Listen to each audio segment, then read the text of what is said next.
How to upload website in GoDaddy. The first thing that we need to do is load up the GoDaddy website, click on your name in the top right corner, and then go into My Products. Now here from the products page, we want to scroll down until we see web hosting. If web hosting is missing for you, it means that you have not purchased a hosting plan. So you need to purchase a hosting plan in order to have this section, but we just want to click on web hosting, then find our plan and then click on manage.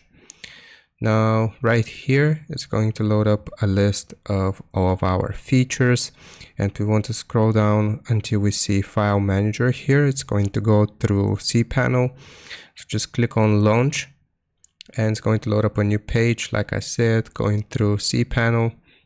And if we want to upload a website, we'll click on public HTML here, and we just want to click like this.